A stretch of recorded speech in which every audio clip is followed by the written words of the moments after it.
Hey y'all, what's up? It's your girl, Benjamin B. What you watching on TV? So we stepping into episode 7. Welcome to Derry. This episode was super emotional for me, so I'm gonna do my best to not insert too much of my personal shit until we get to the very end. I'm trying not to insert too much of it anyway, because I said that I wasn't gonna do that on this channel.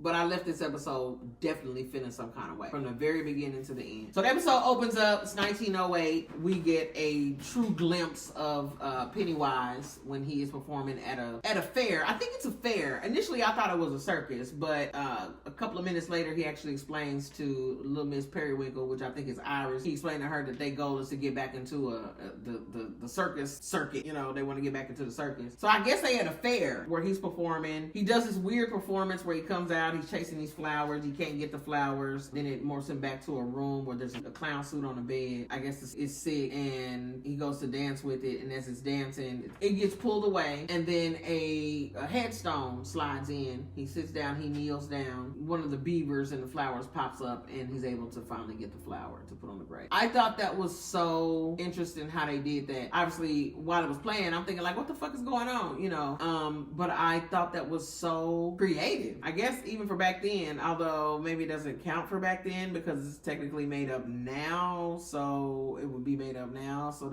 maybe they didn't do that in shows like that back then. I don't know. Anyway, I digress. But yeah, so then we later find out that this is, I guess, an homage to his wife that died, which would have been Iris's mother. So that was kind of interesting. Also, we get to see him and Iris, and you get an idea of how close they are. You get an idea of how loving he is towards her. He's a weird looking motherfucker though. Like, he is the face that only a daughter could love. But they're pretty close, you can tell that. So we fast forward a little bit. It's late night at the fair, and he is out having him a smoke. He kind of off from the other people, and then he's approached by a little boy coming out the woods who seems to need help.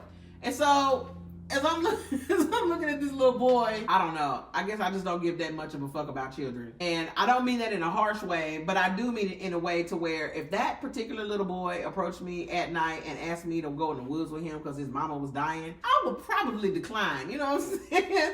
I don't think I would be willing to help him. But anyway, that's what happens. And initially, Pennywise did that. Like, initially, he was just like, shit, you know, it's not my business. But then he hears a scream from when the little boy comes out. You know, he hears a scream in the background. So I guess he like, okay, well, this shit might be serious, you know. So he actually goes he grabs the little boy's hand, and he walks into the woods. And I'm just like, come on, Penny. Like, did you see how he was looking at you? Like, why would you? Whatever. A couple minutes later, Iris is walking around the fair. She's kind of looking for her dad and shit. And she goes down there and sees some of the other fair workers, and she's looking for her dad. And they're just like, you know, we think he went in the woods, and we think this was a wolf attack. And they show her the handkerchief with his, presumably, it's his blood, but she's presented a handkerchief that's covered in blood, and we know it's his handkerchief, you know. Then the initials said RG, I think, on there. What's Pennywise's real name? Maybe I should have looked that up before I did this episode, but I didn't, so oh well. The intro plays, cause I'll be special and I'll be rare.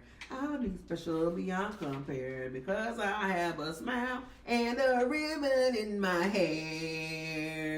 Woo woo. You know what's so funny about this episode? It was this episode where I realized they actually call it the black spot. And I think I caught that probably towards the end of the episode, actually. I don't think I even realized it. And then what's so funny about it is that's the fucking name of the episode. It's called the black spot. And I was like, what? Can they do that? They did. So it is what it is. So now we are back at the black spot. We left off last episode was where the, I don't know what to call them. I guess the group of the townsmen or whatever. Because I want to say another word, but I don't guess they're officially kilos. Can I say that on YouTube? I don't know. I'm gonna say it. Fuck it. The men make their way inside of the black spot. And the black folks that are in there, a lot of the boys from the base, you know, they're visibly shaking because they see all this heat, all these guns and shit. Dudes that come in, they're like, give us the dude that we want. We know Grogan is in here. We want him. Let us have him, and then we're going on about our business. And they like, we don't know what you're talking about. Hamlin actually comes out the back room, and he like, I don't know. He's not here. We don't know what y'all are talking about. So sorry. I guess it's been a misunderstanding. Well, Grogan, I guess, hears this. And he emerges from the back room too, and he like, hey, here I am. I don't want no problems. Just don't hurt nobody. You know, that type of shit. The other black men that thought they not having it, and so they like, shit, we got guns too. So they pull their shit. Now we having a standoff in the little spot. And so the good old boys, they actually retreat, right? They leave out. And they, once they go out, actually barricade the door closed, and they set the building on fire. The building is set on fire as they try to emerge or escape.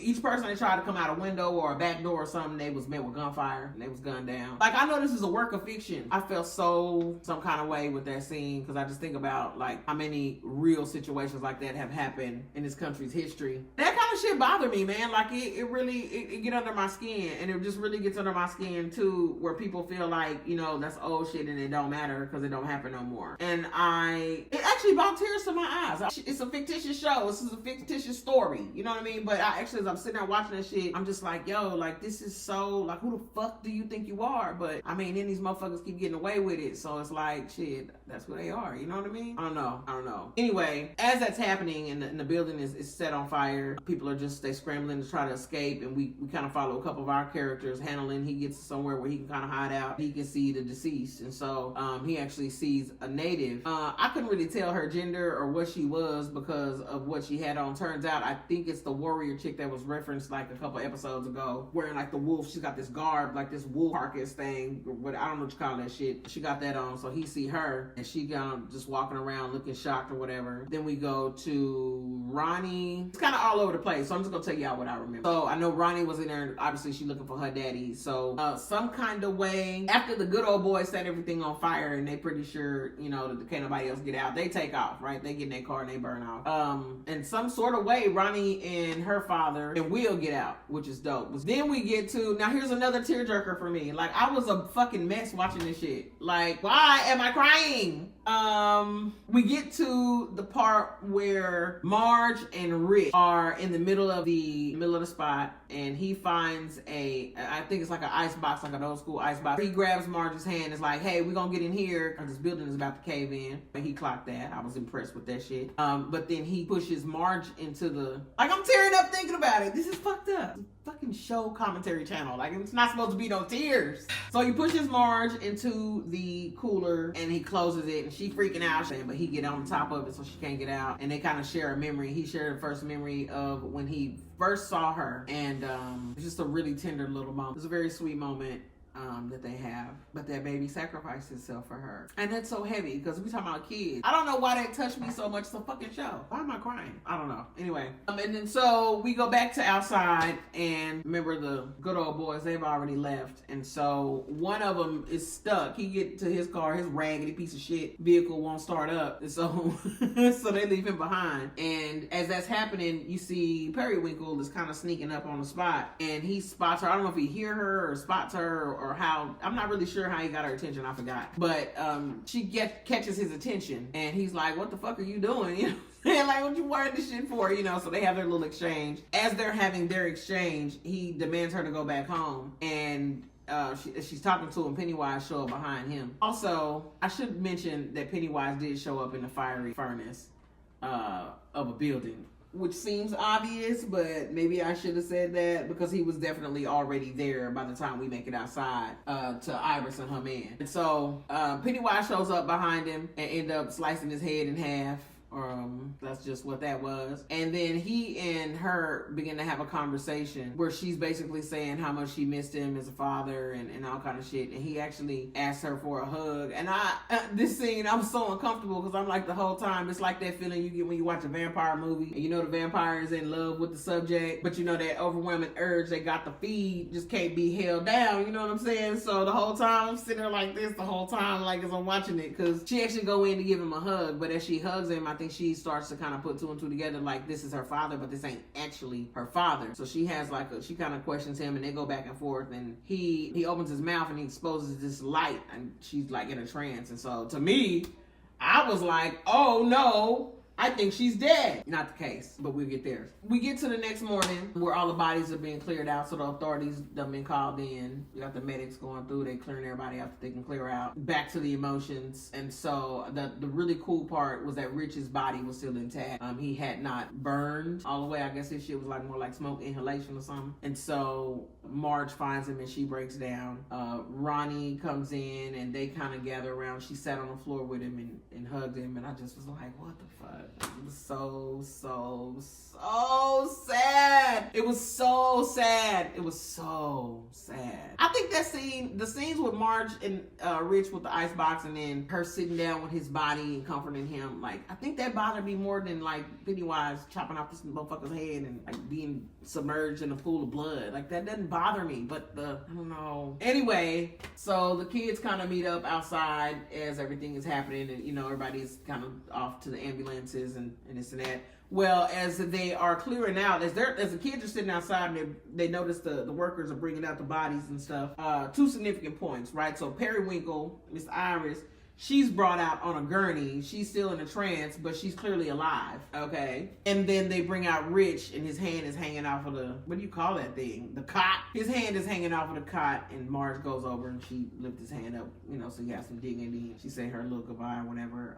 So this is when the kids decide they need to go, you know, they need to lace Lily up on what's been happening. Because she was definitely out of commission. She was not around for none of this. Thank God. I mean, less people, the less risk, you know, but she wasn't there, so the kids decide they need to go kind of brush her up on what's going on. So Hanlon and Major are talking off over to the side. Obviously Hanlon got out. I think he got like a anti-death gene or some shit. Like, he really can't be touched. I don't know. He probably, all them dead people around him, he probably wish he could be touched, because he probably, I don't know. But anyway, he survives. Major's over to the side kind of talking to him, and he reveals that he didn't have anything really concrete on how to get to the shards before now. But this native person with the wolf shit on them, that's when I figured out it was a she, because I couldn't really tell when they were in the spot. But she is going to lead him to the other areas where the shards are buried. The other interesting thing about that is, as he's sitting there and he's talking, you can see all of the people around him that died in that fire that night, which was an interesting touch. I'm not sure why that's relevant or why they did it like that. And I didn't appreciate that they was touching him neither. Like, one of them dudes was so close to his face. I'm like, bro, like, why are you touching me? The other interesting aspect of this is that I mentioned before, Ronnie, her dad, and Will are kind of hiding out in the woods. So Charlotte get there, of course. She gets there, and she tell Grogan, or Hank Grogan. She tells Grogan to give her his clothes. And so she go put the clothes back, I guess, in the spot. Well, after we get done listening to Hanlon and Major have their little, their talk, there is a broadcast, like a news broadcast on the radio, where they confirm, you know, the incident happened and so many people died. And they can confirm that Hank Grogan died in the fire as well. It's like, oh, smart girl. This is where they take us to one of the meetings of the natives in the town, and so they actually go a little bit into more how they prepping for this hibernation period. But I guess the thing is, reason they have to prep is because I guess shit gets so diabolically bloody around this time that it takes preparation. But they talk about that a little bit, but I guess it's their time. So we get to the part where Marge and Ronnie do get a chance to go visit Lily and tell her, you know, kind of bring her up to speed on as to what's been going on. Will couldn't go. I also should mention that Will is, at this time, he is back at the house. Remember, they living on base now, but he's back at the house. His mom took him home and she told him, don't leave, you keep your ass in this house, don't go nowhere. And she and Grogan would go out. She wanted to find somewhere to stash him up until they can get him out of town. So she forbade him from leaving the crib. He could not go nowhere. Now the girls are catching Lily up to date on what's going on, but so that's the reason why he's not there with them. It's because he couldn't be there. The girls then go over to the spot where they hang out in the town's tower. It's another sad scene. Like, Rich just was on me last night, man. Like, you know what's so funny is he started out getting on my nerves because he'd always be lying about shit. Like, I hated that. But he's a sweet kid. He's an adorable little kid. And then to see him, like, his demise, I'm just like, oh my God, I was a fucking mess. So anyway, this is another part of the episode where I was a fucking mess. Is where they go to the tower and they kind of gather up some of his belongings and his stuff. And Marge get his little airplane that never made it to Main Street. Just another emotional scene. It really kind of emphasizes the strength in childhood friendships. I think as grown folks, we forget about shit like that. You know what I mean? So maybe that's why I was moved in such a way as I was, or some shit. I don't know. Now this is where we make it to one of the dig sites. So the military is out there, they're digging. They confirm that they find a shard. They take it back to the lab. Actually, Major, I don't know who this dude is that worked with the colonel or the general. Is he the general or the? I don't know. Fuck him. I don't know. But basically, the idea was for them to hang on to it. And I believe take it to some other spot where it would seal off some shit or something. Maybe I'm misunderstanding that, or I need to rewatch the episode. But anyway, what I do know is that the dude in this episode, Major, I just realized his name is Leroy. What? Leroy approaches the major, he is the major. So Leroy approaches General's right-hand man. No, Colonel. I think he's the Colonel. He approaches the Colonel's right-hand man and is like, yo, we need to take this shard and go do what we got to do. And he like, nah, I got to take it to the lab. And he like, nah, that wasn't the plan. And dude's like, yeah, that was the plan. So I already knew right there it's going to be some fuckery. I didn't expect where it's going, but we're going to get there. So he's a little off put by that. And he's like, nah, you don't worry about it. I'm going to take it back to the lab. Don't worry about it. So Daniel is actually, I would say he's eavesdropping because I don't know that he's close enough to hear him, but he is there and he's watching them through binoculars from kind of far back. So now he knows that the shard has been removed and it ain't guarding that spot no more. So that basically leaves like a door open for it to escape and be able to get out and terrorize the town. When Daniel notices this, he actually runs back to his auntie's house, right? He goes to alert her. Well, a little bit before that, we had a scene where Charlotte and Grogan show up to Rose's house. She like, yo, you said if I needed a friend, I could come through. And so she ended up taking Grogan over there to try to hide out for a little bit until they can get him out of town. Daniel runs up to Rose's house. That's what he stumbles upon, right? He goes into the house and Charlotte and Grogan are already in there, but he's telling his aunt like, hey, we need to be concerned. This is where we go back to the base, and so the shard has made it to its location in the lab, and just so happened, I guess, Major or Leroy, he goes in and sees that they are testing, but they're not really testing. It looks like they get ready to destroy this shit, right? So they got it in this thing, and there's like this molten metal. Can it be lava? If it's in a lab, I don't think it's lava. But anyway, whatever it is, it's hot as fuck. And they are getting ready to destroy this shard, or maybe they're going to attempt to destroy this shard in this, whatever this heated substance is. So he goes in with his gun up and he like, nah, y'all need to stop the machine. So they stop the machine. There's a quick little standoff. And then Colonel comes to the little window and is like, hey, come up here, I need to talk to you. So when he goes up there to talk to Colonel is batshit crazy. I am telling y'all, at the end of this episode, I felt so much hate and resentment in my heart and in my soul. And that hate stemmed from the very first thing at the spot and this moment right here. Basically, what Leroy learns is that the Colonel's goal, first of all, didn't have shit to do with the Cold War or Russia or none of the protection, none of that shit. Of course. His grand plan was to unleash this monster upon the world that could instill fear into the men and women and children so that the world would have, at least our country, so that the people of our country would have no choice but to rely upon the government for direction. Like, bro, like that's your plan? Major's listening to this shit and he's so upset. He pulled a gun on Colonel and is like, you need to tell him to stop the destruction of the thing. As he does that, the right-hand man comes in. I should really learn that dude's name, but fuck him. I don't like him no way. I don't need to learn his name. He comes in and he basically stops Major. I was really surprised that they didn't shoot him. I guess I shouldn't be surprised. He's one of the stars of the show. They can't shoot him. They can't shoot him yet, at least, right? But yeah, so he holds his gun on him and Colonel basically tells Major like, hey man, like you were a part of a really important operation, and I guess in so many weird deceptive ass words, he like thanks him for his service type shit, but they let him go. And so when he lets him go, he tells his right hand man, he like, yo, don't let him leave the base. As he's leaving out, the shard is destroyed. They drop it in the heat and it's gone. Well, as far as we know, but the intention to destroy is carried out. We don't know. In fact, what I'm thinking and kind of hoping is that this thing is indestructible. That's what I'm hoping. Although that's probably not likely since we get the stories in 27-year intervals and there have been updates since then, so maybe it didn't.